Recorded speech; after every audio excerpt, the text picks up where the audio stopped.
नमस्कार, मैं हूं अर्जुन मिश्रा और आप देख रहे हैं विराट न्यूज 24 लाइव चैनल। और आज की ये रिपोर्ट हर हिंदुस्तानी को देखनी चाहिए, क्योंकि ये रिपोर्ट सिर्फ आंकड़ों के नहीं है। ये रिपोर्ट उस साजिश की है जो दशकों से हिंदुओं को मिटाने के लिए चलाई जा रही है। दोस्तों, जिस वक्त हिंदुस्तान आजाद हुआ था 1947 में, जब भारत और पाकिस्तान का बंटवारा हुआ, उस वक्त पाकिस्तान के अंदर हिंदुओं की आबादी लगभग 20% थी, यानी हर 5 में से एक नागरिक हिंदू था। लेकिन आज वही पाकिस्तान है जहां हिंदुओं की आबादी घटकर 2% से भी नीचे पहुंच चुकी है दोस्तों। और ये कोई प्राकृतिक गिरावट नहीं है, ये कोई सामान्य जनसंख्या परिवर्तन नहीं है, ये एक सुनियोजित सफाया है, एक योजनाबद्ध नस्लीय धार्मिक सफाई है। पाकिस्तान में हिंदुओं को मारा गया, उनकी जमीन छीनी गई, उनके घरों पर कब्जा हुआ, उनकी बहन बेटियों को अगवा किया गया, जबरन धर्मांतरण कराया गया, मासूम बच्चियों की शादियां बुजुर्गों से करवाई गई, मंदिर तोड़े गए, मूर्तियां खंडित की गई, और जो हिंदू बचे भी हैं वो डर के साए में सिंध के कुछ इलाकों तक सिमट कर रह गए हैं। पाकिस्तान में हिंदू होना अपराध बना दिया गया है। अब जरा बांग्लादेश की तरफ देखिए, जिस बांग्लादेश के लिए हिंदुस्तान ने लड़ाई लड़ी, जिस बांग्लादेश की आजादी के लिए भारत के करीब 4000 जवानों ने शहादत दी, जिस बांग्लादेश को पाकिस्तान के अत्याचारों से मुक्त कराने में हिंदुस्तान ने अपना खून बहाया, उसी बांग्लादेश में आज हिंदुओं को जिंदा जलाया जा रहा है।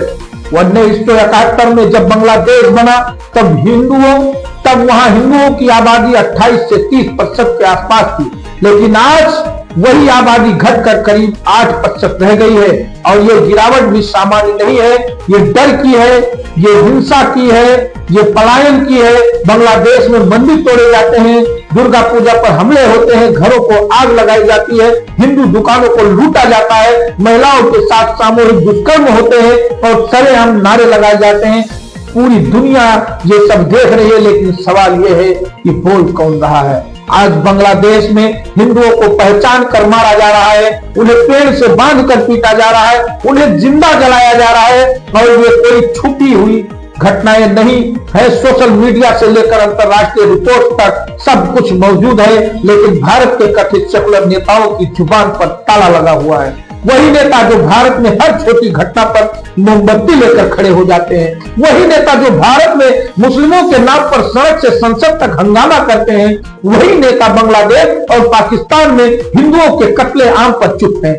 अब जरा भारत की सच्चाई भी देख लीजिए। 1951 की जनगणना के अनुसार भारत में मुस्लिमों की आबादी करीब 9.8% थी, लेकिन आज वही आबादी बढ़कर 14% से ज्यादा हो चुकी है। भारत में मुसलमान सुरक्षित हैं, उनकी मस्जिदें सुरक्षित हैं, उनकी इबादत सुरक्षित है, उनकी आवाज सुरक्षित है, उन्हें अपनी बात कहने की पूरी आजादी है।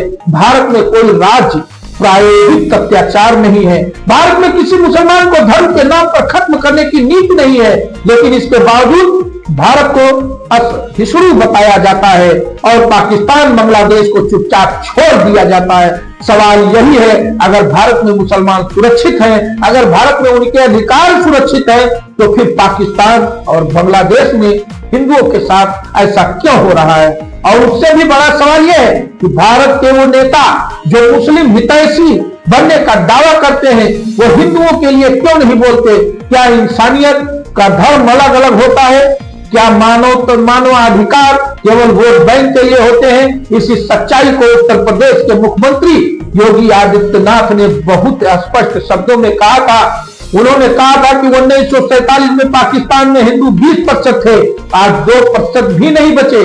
बांग्लादेश में हिंदू 30% थे, आज 8% पर आ गए। और पिछले कुछ महीनों में आपने देखा होगा किस तरह बांग्लादेश में मंदिरों पर हमले हुए हैं, कत्ले आम हुए हैं। ये किसी से छुपा नहीं है दोस्तों। योगी आदित्यनाथ ने कांग्रेस की ऐतिहासिक गलतियों पर भी सवाल उठाया। उन्होंने कहा कि अगर जम्मू कश्मीर भारत का अभिन्न अंग था तो धारा 370 क्यों लगाई गई? पंजाब को तोड़ने की साजिश कैसे रची गई? भिंडर वाले जैसे तत्वों को कैसे बढ़ावा दिया गया? और उन्होंने यह भी कहा कि अगर समय रहते कार्रवाई नहीं होती तो देश को और टुकड़ों में बांट दिया जाता।